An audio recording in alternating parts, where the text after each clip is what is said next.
Vivante, tout de suite, ça m'a parlé énormément.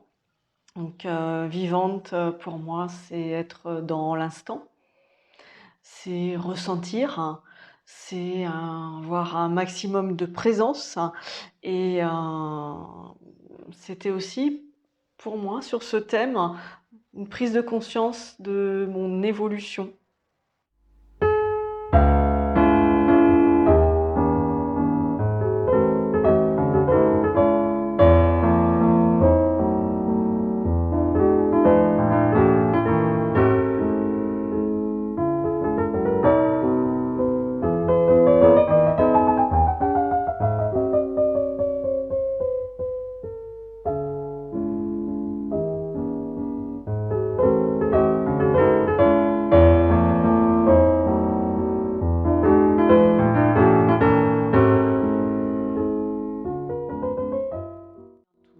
Tout cela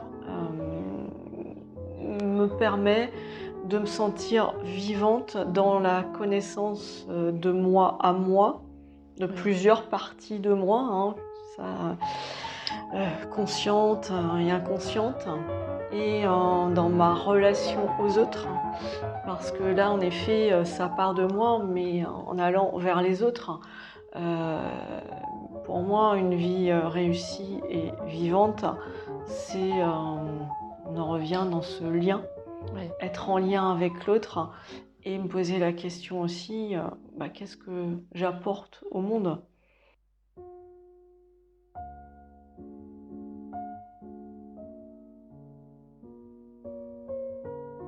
Les chevaux m'amènent de plus en plus dans ce monde du corps, de la présence à soi, de la présence aussi à eux. Et c'est une grande richesse pour me sentir vivante et de plus en plus vivante d'être dans ce lien avec eux.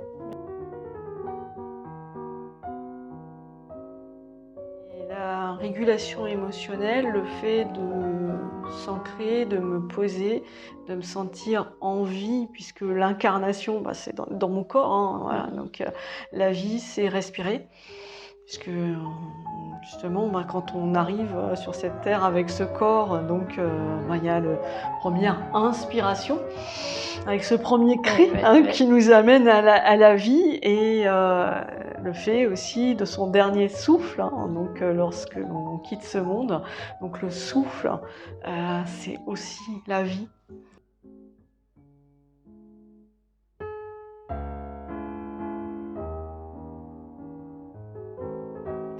Et la vie est un océan d'incertitudes. Donc ça fait référence à l'adaptabilité. Mais en effet, voilà, la météo change. On voit aujourd'hui, on a eu la pluie il y a quelques secondes, elle s'est arrêtée. Peut-être le soleil tout à l'heure, on ne sait pas. Mais dans on ne sait pas, c'est aussi cela la vie. Je respire, je suis là, donc avec toi, mais je ne sais pas ce qui se passera dans une heure. C'est l'impermanence.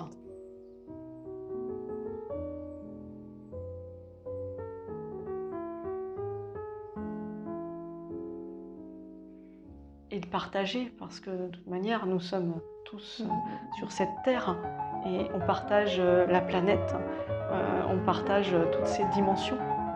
Donc, humains, animaux et nature, et on fait partie de la nature. On est tous vivants. On est tous vivants, faisant partie de cette grande nature.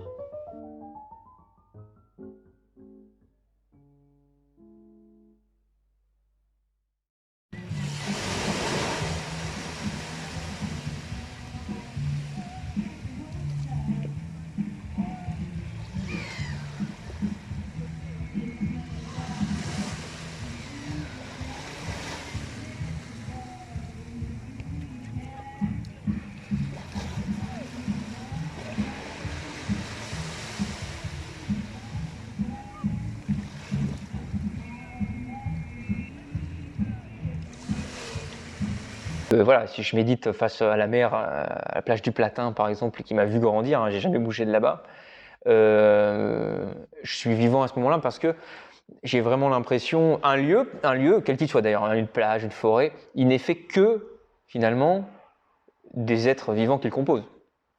Et la méditation dans un lieu comme ça me fait me sentir dans le tout, quoi. Tu vois. Voilà. Tu réintègres ce petit corps humain, entre guillemets, dans le tout. Voilà.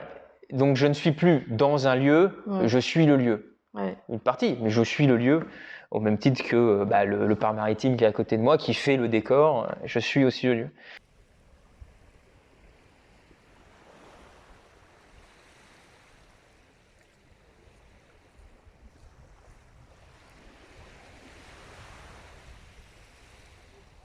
On est obligé de passer par des difficultés énormes. Si je regarde autour de moi, il peut pas en être autrement. Et donc la vie finalement, c'est d'apprendre à vivre avec les problèmes. C'est pas de pas avoir de problème. Évidemment, on essaie toujours de limiter les problèmes, mais il y aura toujours un gros problème, quel qu'il soit, dans le boulot, dans la famille, la santé, le truc. Il y a toujours un moment. Et alors moi, sur ces 3-4 dernières années, maintenant je commence à être stable, mais sur ces 3-4 dernières années où un business en amenait un autre, c'est-à-dire la forge, puis le centre de lancer, etc. Toujours des prises de risques, mais il fallait en même temps avancer. Et à chaque étape, énormément de problèmes. Mais au bout d'un moment, on se rend compte que ce qu'il faut, c'est apprendre à avoir l'état d'esprit qu'il faut pour traverser les problèmes, parce que les problèmes, on ne peut pas les éviter. Ouais. On va devoir se les manger et les surpasser, et c'est tout. Et c'est ce que tu disais, tu prends la claque, mais c'est qu'est-ce que tu en fais après. Ouais, c'est ça. Et donc, si on est en termes, moi, il m'arrive, parce que j'ai beaucoup de contrôle, que dans ma vie privée, je sois très calme avec ma compagne et tout, alors qu'à l'intérieur, ça va pas. Mais j'ai beau être calme, si je continue à rester dans cet état où je suis tracassé, où je vais dégrader complètement mon environnement. Au bout de quelques jours, voilà. Et donc, ce que je veux dire, c'est que effectivement, les problèmes arrivent, mais parce que je pense qu'il faut rapidement, c'est pour apprendre à créer, quoi. Tu vois ce que je veux dire? Bah oui, puis ça revient, on parlait des ressources tout à l'heure et de qu'est-ce qu'on fait d'une épreuve finalement ou d'une difficulté, et bah, t'en crées une ressource et puis ça devient quelque chose de plus, de positif.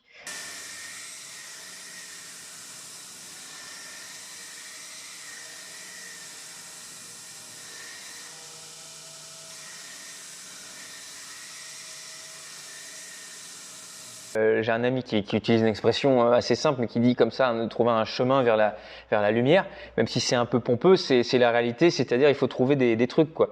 Donc moi j'adore la musique classique parce qu'elle a la musique classique baroque a quand même une fréquence. D'ailleurs, quand tu écoutes tous les grands, que ce soit Beethoven, Mozart ou quoi, ils parlaient toujours de la nature. Parce qu'elle a une fréquence, vraiment, c'est la nature. Effectivement, pour moi, j'ai du mal à le mettre en mots, mais tu sens quand tu écoutes un instrument en plus qui est fait en bois et tout, tu as vraiment l'impression que le son est de la même nature que le chant d'un oiseau, que le bruit dans les feuilles des arbres, etc. Et donc, là, par exemple, la musique classique, moi, c'est quelque chose qui me permettait de revenir quand même à l'intérieur de moi, tu vois. Ça ramène vers l'âme, hein, finalement. Exactement. Vers l'intérieur, vers l'âme. Et puis, on en revient aussi à ton nom, lanceur de l'âme, à l'âme que tu mets dans ton travail, dans ce que tu crées. Moi, c'est ça qui m'avait beaucoup interpellée aussi et que je trouvais chouette, c'est qu'on sent que tu fais passer cette nature, ces émotions, ce positif, en fait, dans ce que tu crées.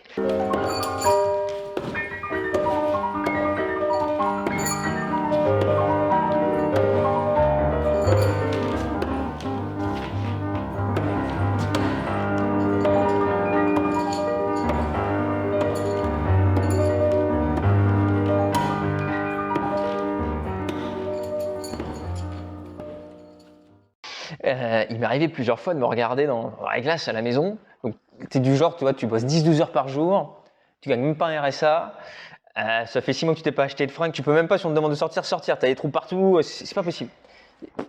Tu peux pas vraiment manger comme tu veux, et à un moment tu te regardes dans la glace et tu te dis, putain, je suis minable. Là, je suis minable. Là, mais pas pour te. Pas faire plus bas. Ouais, pas pour te flageller, pas pour t'enfoncer, tu vois. Mais pragmatiquement, tu te regardes et tu dis, putain. Ah mon gars. Là, on est minable quand même, hein. On mange pas terrible, on a des trous dans les fringues, t'as des pieds qui passent à travers les grolles, tu te demandes quand est-ce que tu vas pouvoir en acheter. Bon, ok.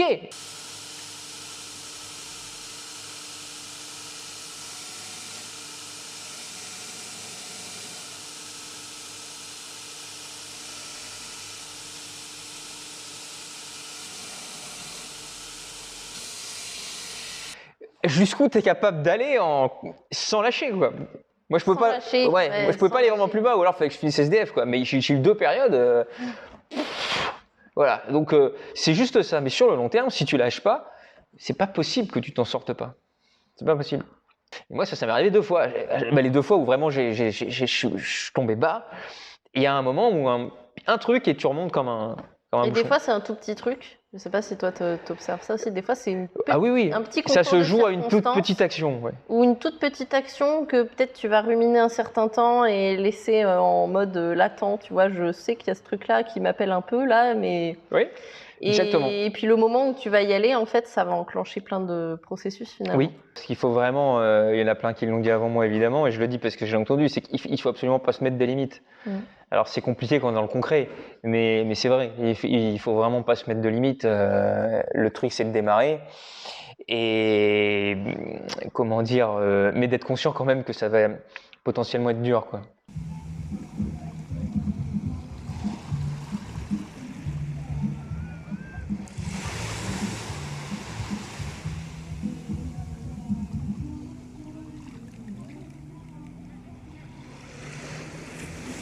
Mais le plus dur, oui, c'est de se rendre compte que c'est nous le problème, quel que soit le truc qu'on a en face. Hein.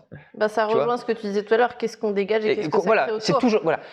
Et donc, où qu'on soit, la solution, c'est soi-même. Voilà.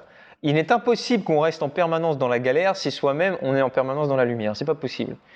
Sachant qu'on peut jamais être en permanence dans la lumière, mais c'est un solde finalement. Si on est plus souvent dans le plus que dans le moins, bon, bah, ça va s'améliorer. Ton bilan total, il est... Voilà, le bilan total est positif. Alors des fois, il est un tout petit peu positif, alors ça s'améliore doucement. Si tu es à fond dans le positif, ça va s'améliorer vite. Et la clé de la vie, de l'entrepreneuriat, de la vie à deux, de tout, c'est que ça.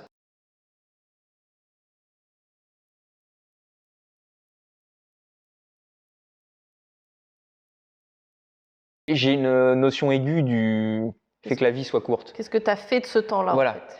Donc à chaque âge, ça me dérange pas d'avoir 60 ans, mais ça me dérange d'avoir 60 ans si j'ai pas fait ce que j'avais prévu en fait. Ouais. Tu vois, ça c'est un vrai problème. Oui, 60 ans avec des regrets, ça c'est quelque chose que tu ne peux pas. Par contre, 60 ans en te disant que tu as utilisé ton temps. Aucun problème. Ouais.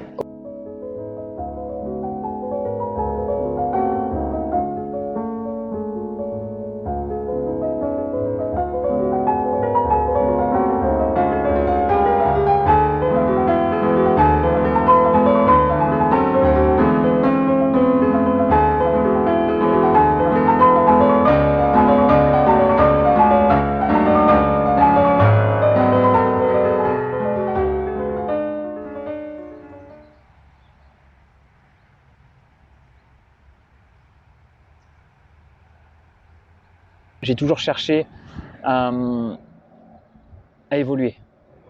Je me suis jamais arrêté.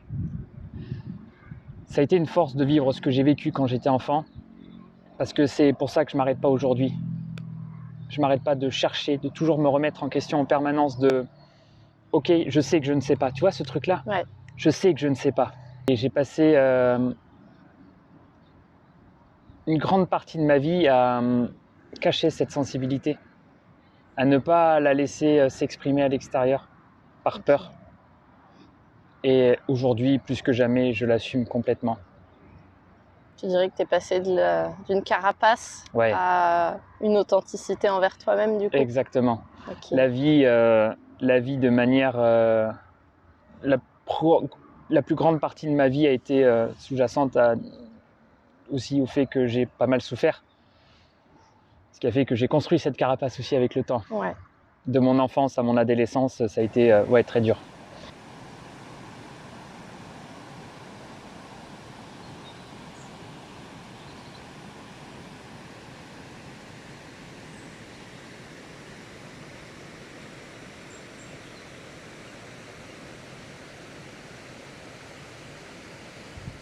Je me cherche encore. Ok. Et je crois que tous les jours, je sais que je ne sais pas qui je suis. C'est ça qui est intéressant. C'est l'apprentissage en permanence, c'est la remise en question. Alors, c'est pas hyper sécure, hein, en vrai. Ouais. C'est hyper insécure. Parce que dans notre société, on a du mal à... Tu sais, quand quelqu'un vient te voir, enfin, en tout cas, vient me voir, bien souvent, il ne sait pas pourquoi il vient me voir. Ils savent que je suis spécialisé dans les problèmes complexes, en gros. Qu'en général, ils ont essayé plein de choses et viennent vers moi en cas de désespoir. C'est le dernier recours. Exactement. Un peu frustrant, mais j'aimerais bien qu'ils arrivent avant d'être Tout casser. Tout casser. Ouais. Comme pour les animaux, tu vois, réveillez-vous un petit peu avant. Et c'est hyper insécure parce qu'ils arrivent en fait à ce stade-là, tu dis putain, est-ce que je vais les aider ?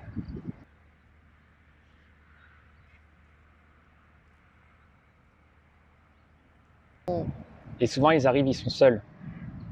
Et ce qui est Florian aussi, ce que je suis, c'est le lien, tu vois. Ma plus grande force, c'est de mettre en lien. Et souvent, je mets du lien avec la maladie aussi. Ouais. Je mets du lien avec la problématique. Souvent, on se sépare. Quand on n'est pas bien, quand on se fait mal ou quand un animal a mal, on a tendance à dire « Ouais, il y a ce problème. Oh les gars, il y a un être vivant derrière le problème. Hein. » Dire « Ok, la vie décide d'exprimer un problème. Ok, ben on va s'en occuper, ça. Ouais. On va prendre soin de la vie qui est derrière. » Et c'est là où j'ai vite compris qu'il fallait que je remonte à l'origine et que je me concentre sur le point de départ, le terrain, la vie. Ouais. Pourquoi t'en es arrivé là ? Chose qu'on fait finalement naturellement. En plus, on le fait pas pour soi. On arrive à le faire spontanément. Un jardinier, il va remonter à la base, il va mettre le terreau qu'il faut, il va préparer, il va soigner le terrain, il va faire pousser ses fleurs et ses plantes. Ça. Et il va mettre tout ce qu'il faut en place. Et oui. Et l'être humain, lui, il fait... Oh, c'est bon, j'y vais comme ça. Le terrain, on s'en fout. Et le terrain, c'est quoi ? Enfin, pour moi, en tout cas, derrière le terrain et le corps, bah, c'est l'âme. Enfin,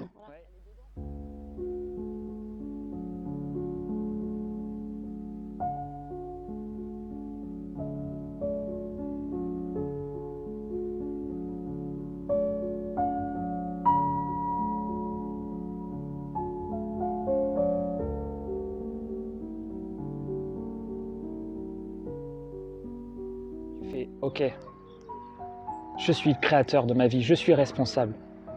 Et qu'est-ce que je décide de faire ? Je décide de rester dans mon trou ou je décide de m'en sortir ?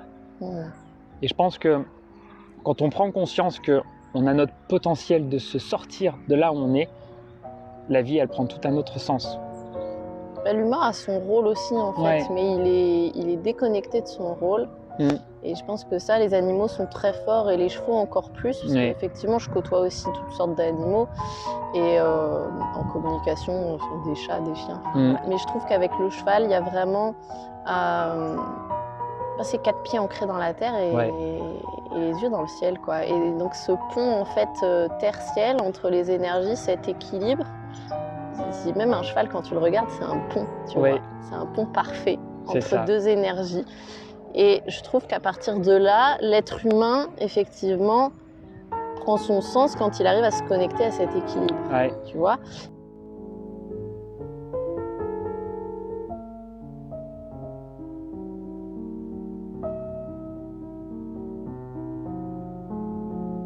Souvent, c'est ce que je dis, c'est qu'effectivement, tu les récupères tes problèmes à un moment parce que tu es bien obligé de t'y confronter. Tu parlais de responsabilité, il va falloir la prendre, la responsabilité de ton sac à dos qui est blindé, tu vois, pour faire de la place. Mais à côté de ça, c'est pour ça aussi que dans le projet Vivant, il y a ce lien chevaux-humain, même pour les non-cavaliers, parce qu'en fait, c'est vraiment, à mon sens, même pour quelqu'un qui n'a jamais approché des chevaux, il y a vraiment un potentiel de reconnexion à soi, tu vois, qui est très important. Et qui vient estomper un peu quand même ce côté terrible finalement de se dire qu'est-ce qu'on fait là, on casse tout. C'est ça. Tu vois.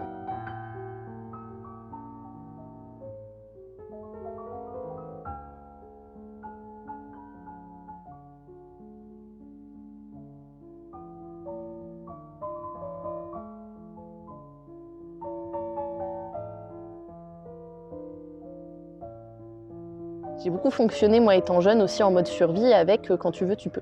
Oui. C'est ce qui m'a fait faire plein de trucs. Oui, on est d'accord. Voilà. Sauf que, au bout d'un certain temps, ça a commencé à plus suffire. Ça a commencé à me détruire. Oui. C'est quand tu veux, tu peux. Mais le jour où tu peux plus, où ton corps il dit stop, bah, l'estime de toi, elle en prend une claque. Elle en prend une grosse claque. Et à partir de là, en fait, il n'y a plus rien.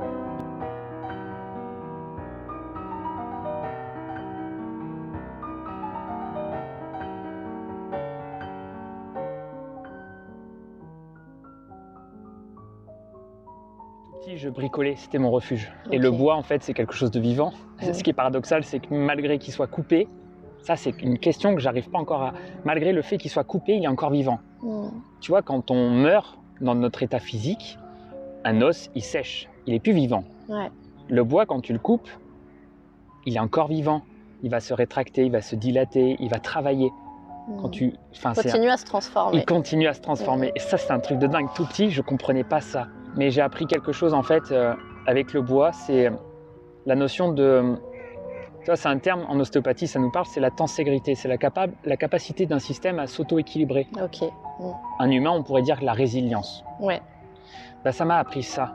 Et c'est ça que j'injecte tous les jours quand j'observe mes mains. C'est cette expérience-là, c'est-à-dire quand je rentre en contact, elles sont capables de s'adapter à n'importe quelle situation. Parce que je rentre en contact. Tu vois, je crée du lien. Ouais. Ce que ça m'a amené, cette structure-là, c'est le lien. Tu as des mains qui se transforment tout le temps comme le bois. Exactement. Exactement. Ok. Et je permets en fait à ce contact, tu vois, de laisser exister une nouvelle potentialité. Et longtemps, j'ai pas accepté les étapes. Ouais. J'étais pas patient. Et même avec moi, c'est là où j'étais dur avec moi. J'ai dit, Flo, putain, c'est toi. Vas-y, réveille-toi. T'as toutes les connaissances là. Avance. Fais quelque chose. Fais quelque chose. Ça demande en fait, pour moi, ça m'a demandé beaucoup d'amour. La clé, ça a été l'amour de moi. Ouais. Mais vraiment, et je le souhaite à tout le monde. Et une fois que j'ai compris ça, je l'ai compris par le cœur, pas avec ma tête. Parce que je voulais le croire avec ma tête. Hein. Ouais.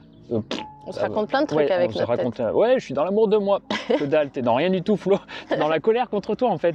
Ouais, c'est ça. Une fois que je l'ai intégré, l'amour, et ça, c'est une énergie, ça fait très bisou de le dire. Ouais. Mais l'amour, en fait, c'est une puissance c'est la puissance de création. C'est la puissance de création.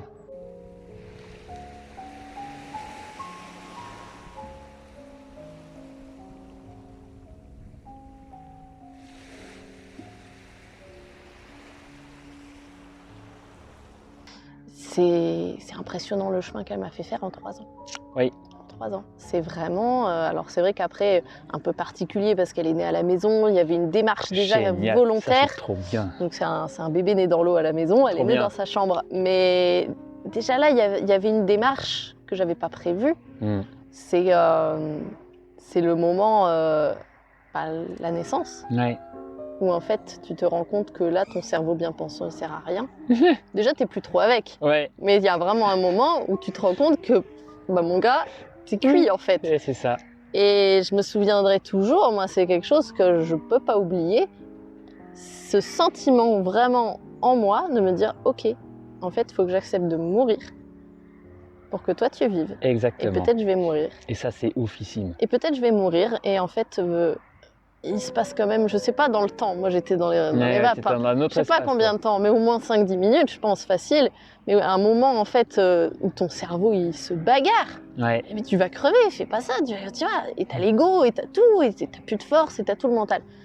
Et le moment où là, dedans, t'as vraiment l'être qui te dit, ok, en fait, peut-être je vais mourir. Et j'ai choisi que t'allais naître comme ça, donc. C'est ça. Là, c'est d'après, elle était née, ma fille. Ben oui. Et ça, c'est un truc... Ça m'en donne des frissons, tiens. C'est un truc, si tu veux, c'est... Tu peux que grandir avec ça. Tu peux que grandir. Ce sentiment de dire... Et on parle beaucoup de lâcher prise à l'heure actuelle et tout, mais... Tu t'abandonnes à la situation à ce moment-là, sans t'abandonner, en fait. T'es toujours acteur, t'es toujours là, il y a toujours ta force. Tu t'abandonnes, tu laisses traverser... Tu laisses faire la vie. Exactement. Tu laisses la vie te traverser, tu te dis et ok. Ouais. Et on rejoint la notion de canal qu'on utilise toi et moi en communication intuitive. Tu es un canal. Accepte. C'est ça. Ça, ma fille, elle m'a mis la plus grosse claque de ma vie ce jour-là, quoi.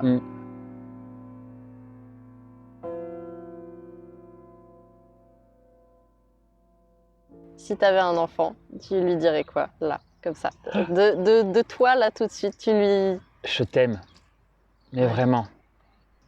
En plus de ça, pour moi, l'amour, c'est je t'abandonne pas, je suis là. Peu importe où je me situe sur cette planète, je suis là, en lien avec toi. Tu vois, je lui dirais juste ça. Après, le reste, je ferai de mon mieux.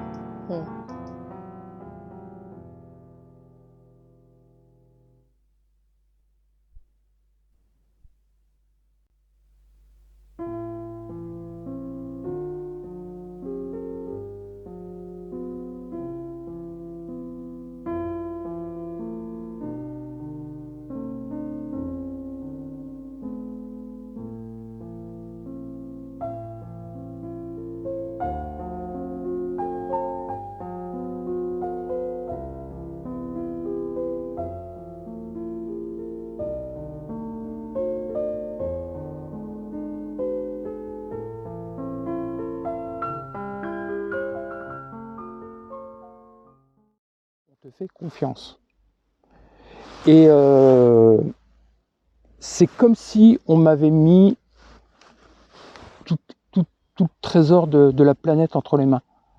Un être humain est fait de force, de faiblesse, mais que c'est tellement facile à casser. C'est tellement... moi, j'ai vécu des situations, je me suis rendu compte que finalement, un être humain, il suffit de peu pour lui mettre la tête sous l'eau, mais il suffit de tellement peu pour l'emmener vers le haut. Ouais, dans les deux sens, effectivement.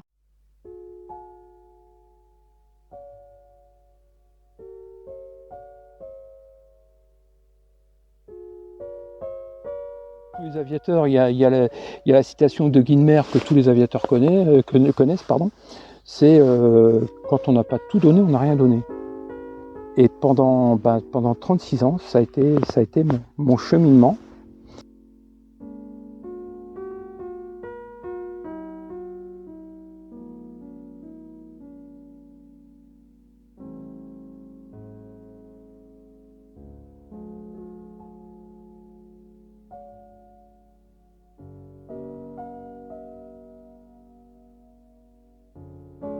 Jusqu'au jour où j'ai rencontré Emmanuel, que tu as rencontré.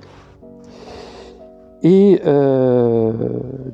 deuxième choc de ma vie, c'est quand je suis devenu papa. Le jour où Emeline est née par césarienne, donc j'ai pas pu assister à la naissance d'Emeline, ouais. Mais je me revois devant la couveuse de ma fille. Et là, pour la première fois de mon existence, de ma vie, je me suis senti là où je devais être, à cet endroit très précis de la planète, à cette heure, à cet instant. Je me suis senti là, à ma place. Depuis ce jour de 1985 où je suis rentré dans l'armée de l'air et aujourd'hui, mon rapport aux autres a été complètement différent, ouais. Et a évolué. Dans l'humain, il y a des belles choses, mais il faut les trouver. Il faut évoluer, comme tu dis. C'est un mot très important. Évoluer, et puis... et non seulement évoluer, mais si en plus, on peut aider ou faire en sorte qu'une vie continue, qu'un projet se forme, c'est formidable. Ça me touche ce que tu dis parce que ça fait écho à mon propre projet aussi. Je pense que se sentir à sa place, c'est essentiel.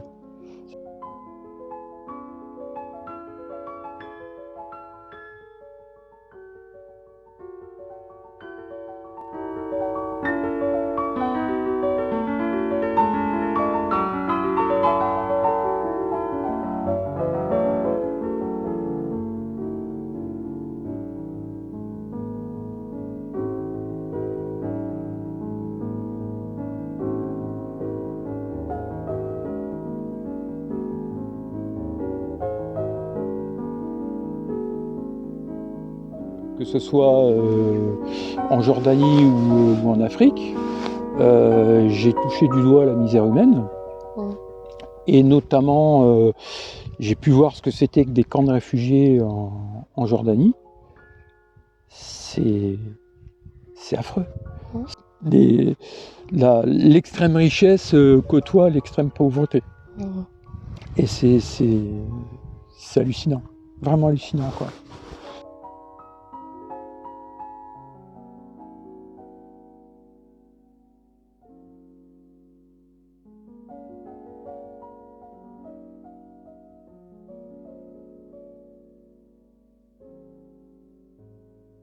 On essaye de faire sa mission au mieux, ouais. Au mieux, et puis d'être un soutien pour les autres, parce qu'ils ont encore une fois, on a besoin de toi, mais toi tu as besoin des autres.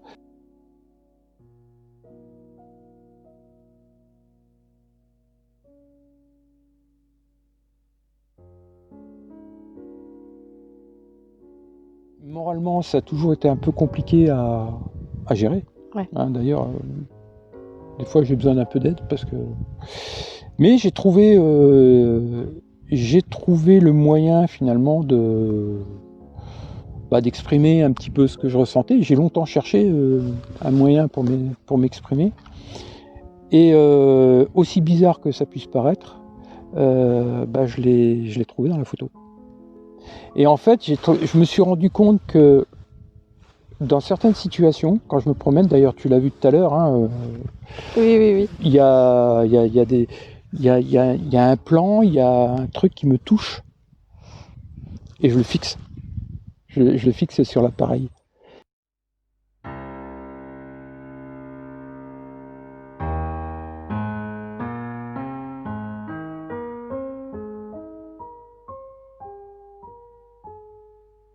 Souvent le matin, je partais très tôt le matin pour aller courir parce que vers 7-8 heures du matin en Jordanie, il faisait très vite chaud, quoi. Ouais. On a eu des températures jusqu'à 49 degrés. Ok. Et donc je partais courir, il faisait presque encore nuit, c'était le lever du jour. Et tu avais des lumières dans le désert. Et puis le désert, c'est il faut s'imaginer, par exemple ici, tu vois, tu regardes autour de toi, ton regard est arrêté par un arbre. Il y a toujours un truc. Il y a toujours un truc. Ouais. Là, il n'y a rien. Et il y a cette lumière qui t'enveloppe. Et en fait, c'est comme un boomerang qui te ramène à toi. Ça t'invite à l'introspection. Ok. Et quelque part, je me suis dit, mais quand tu vois cette lumière, et puis ce silence, et ben ça t'invite un petit peu à aller voir un petit peu ce qu'il y a à l'intérieur de toi. Quand tu es face à cette immensité, tu te sens tout petit. Et tu te dis, mais c'est quoi ma place ? Je suis quoi ? Je suis quoi, moi ?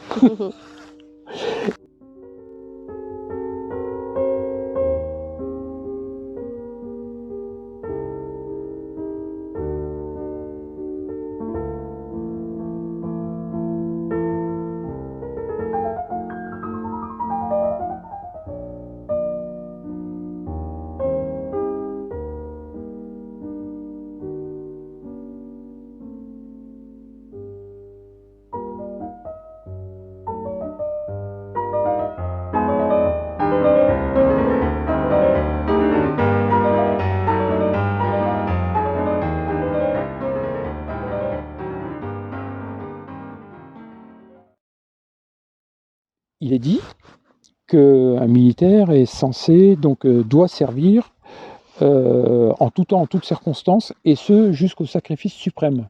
Si on oublie ce pourquoi un homme a donné sa vie pour quelque chose de plus grand que lui, alors c'en sera fini d'une civilisation, peut-être même d'un monde. C'est-à-dire que si on ne se souvient pas, si on oublie son histoire, mais on est condamné à la revivre. Ou à faire pire. J'ai mon appareil photo, je médite beaucoup. Et je continue à prier. Oui.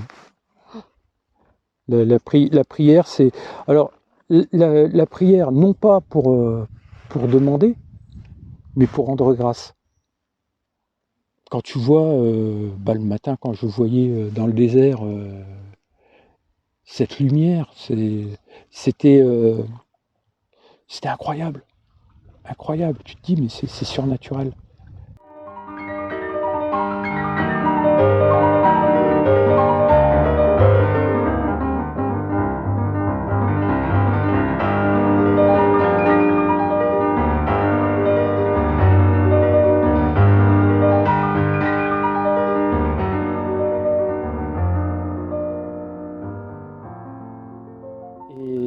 Il y a un moment où je pense qu'il faut savoir dire merci. Et moi, je pense que finalement, c'est aussi un petit peu le sel de la vie, c'est la capacité de s'émerveiller. Ouais. Et moi, je crois que j'ai besoin de m'émerveiller. Encore. Je m'émerveille par la poésie, par ce que je vois, par exemple. Et finalement, le viseur de mon Nikon, c'est un peu... C'est le traducteur de ça. Ouais, c'est mon complice. Mmh.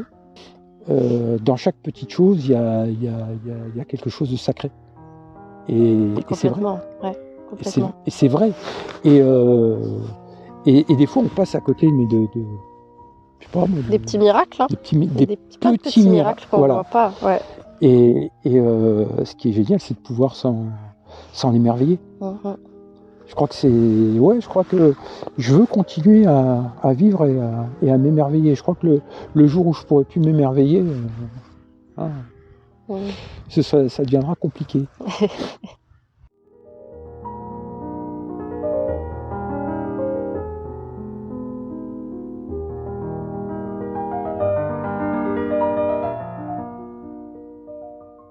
Il y a presque 9 ans, on a vécu un drame avec mes enfants. Le papa des enfants est décédé dans un accident, donc c'était très brutal. Et moi, je venais d'accoucher de ma fille qui avait 1 mois, et mon fils avait 4 ans. Donc du coup, j'étais encore, j'étais tout juste sortie de la grossesse, etc. Dans ces cas-là, on prend le taureau par les cornes. Hein. Ouais. Disons qu'en fait, c'était cette notion de survie, tu vois, qui est arrivée à ce moment-là, en disant, de toute façon, tu as des enfants qui sont petits, très petits. Donc en fait, il va falloir y aller. Ils ont besoin de moi. Voilà, ils ont besoin de moi. Du coup, c'est la force que j'ai eue, c'est clairement mes enfants. Alors, je pense qu'au début, je sais pas trop ce que je faisais. Hein. Je pense que en mode automatique. Ah oui, complètement. Ouais. Tout à fait. Puis fallait faire les choses, les papiers. Il y a plein de choses qui se mettent en place dans ces moments-là. On n'y est clairement pas préparé. Ouais. Et donc la vie reprend petit à petit. De se dire, nous, on est vivants. On y va en fait. On continue, on est là, exactement. On continue, ouais. Donc la vie continue, les enfants grandissent et puis après je me suis dit mais j'en fais quoi en fait de ça à un moment quand on sort un petit peu de ce mode automatique et quand on prend un peu de recul sur ce qu'on a vécu, je me suis dit mais il m'est arrivé ça, ok. Je l'ai accepté, il faut du temps aussi évidemment, et je me dis mais j'en fais quoi? Mon compagnon est toujours avec nous et c'est une évidence. Mais du coup, qu'est-ce qu'on en fait? Donc nous, ça nous a rendu forcément plus forts, évidemment. On a une vision de la vie qui est complètement différente. On voit pas les choses de la même façon. La richesse des petites choses, des choses simples, de la présence de l'un avec l'autre. Tout à fait. Et de prendre le temps de faire les choses, d'apprécier l'instant présent. Ça, c'est une notion... qui est pas facile à toucher du doigt, et même encore moi, je travaille à ça. On est dans un monde où l'instant présent, on n'a pas trop le temps d'y rester en fait. Mais complètement, on est toujours tout le temps en train de changer d'instant. Exactement, et on avance, il faut qu'on avance toujours un peu plus vite, et on ne s'arrête jamais finalement dans notre société. Et moi j'ai décidé de pas forcément suivre cette voie-là. Je voulais plus, alors après avant je l'ai fait comme tout le monde, parce qu'on est dans cette société, et puis on est imprégné dedans, on est un roulement. Et puis cette expérience m'a dit mais est-ce que tu as vraiment envie de ça? Et je me suis dit mais j'ai pas envie de ça en fait, j'ai pas envie de faire ma vie comme tout le monde.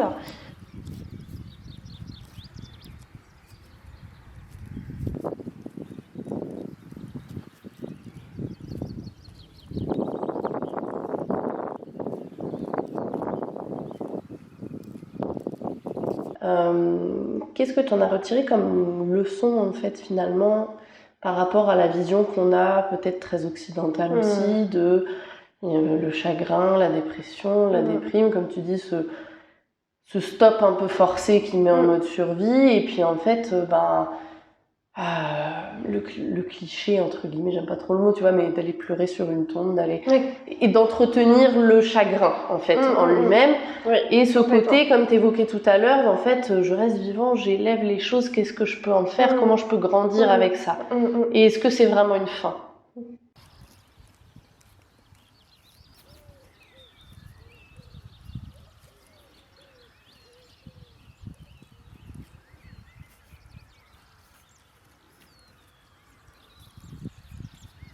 Je pense qu'il y a une continuité derrière et que mais là on va parler d'un truc un peu différent, mais qu'il y a quand même le corps et l'âme et ce sont deux choses différentes. Et que quand la personne meurt, effectivement, le corps c'est fini, il ne vit plus. Il a fini son rôle finalement. Exactement. C'est ça, il avait un rôle effectivement sur cette terre, dans cette incarnation.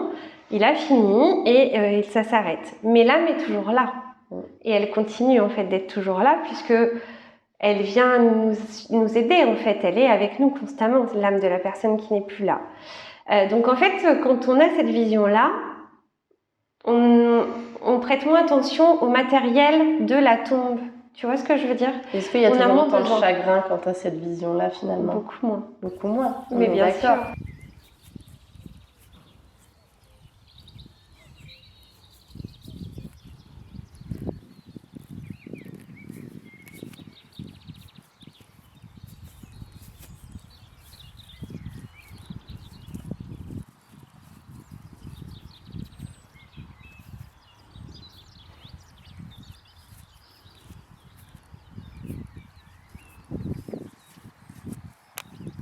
Cette impression, peut-être les premières fois qu'on est confronté à ça, un enfant, il perd son chat, il perd son chien, c'est les premiers apprentissages de ce que c'est que le deuil finalement.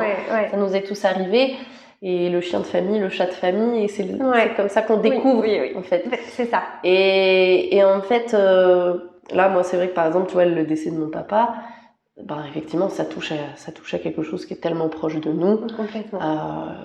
Et le moment où il y a les phases du deuil, il y a tout ça, comme tu dis, il y a le mode survie et tout ça, mais le moment où en fait la perception elle change, où il y a ce recul.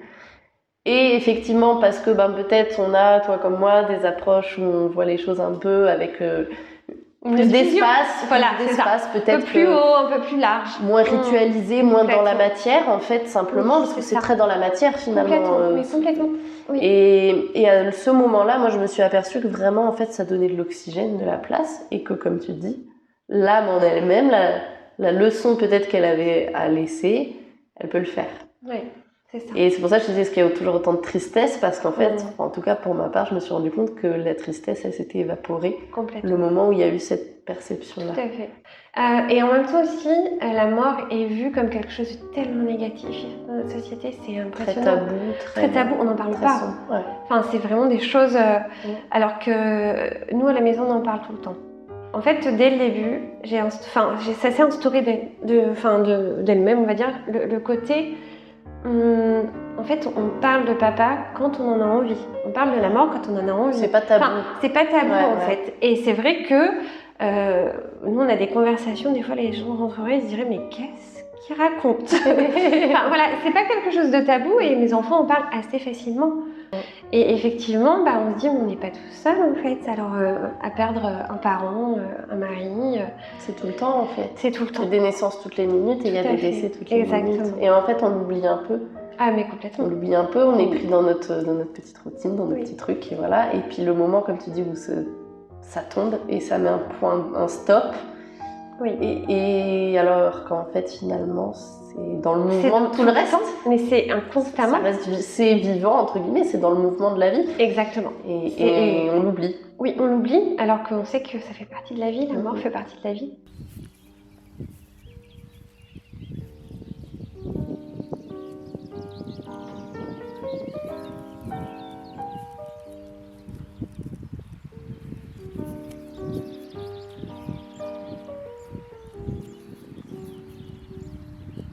Quand on a conscience de ça, alors je vais pas rester dans ma tristesse finalement. C'est ça. Parce qu'il y a autre chose.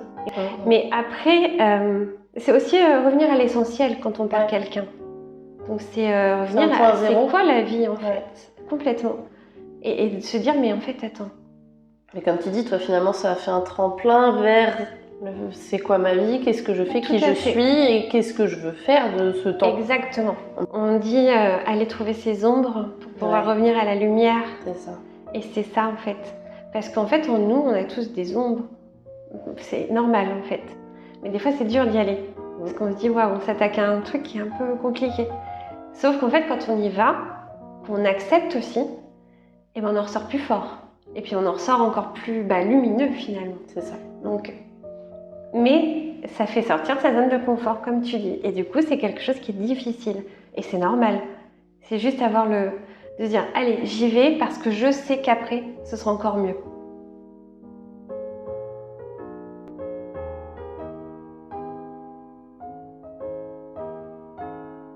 Chaque personne a son libre arbitre. Et ça ne veut pas dire qu'il doit y aller demain. Il peut y aller dans 2 ans. Peut-être qu'il ira à 80 ans. Et ce sera parfait aussi. Et ce sera parfait. Ouais. Parce qu'il aura quand même atteint quelque chose à quoi il aspire finalement. Effectivement, chacun va gérer son temps de vie. Peut-être il faut toute une vie et c'est parfait. Et peut-être que ça se fait en quelques années et c'est parfait aussi. Tout à fait. Et à mon sens, notre recherche de perfection à l'heure actuelle, elle passe à côté de on est à côté de la plaque en fait. Parce qu'on cherche la perfection sur des choses où on veut dire il faut faire les choses vite, bien, il faut du résultat, il faut du capital. Oui, complètement. Mais en fait, que la perfection, c'est juste d'accepter que chacun il va créer son truc, il va faire son chemin. Je pense que la vie est difficile. Et il faut le reconnaître aussi. Ouais. Et avoir le courage de continuer quand même. Parfois, on entend des choses et avoir le courage. Ouais. Mais quand on a la foi, quand on a confiance, alors le courage arrive.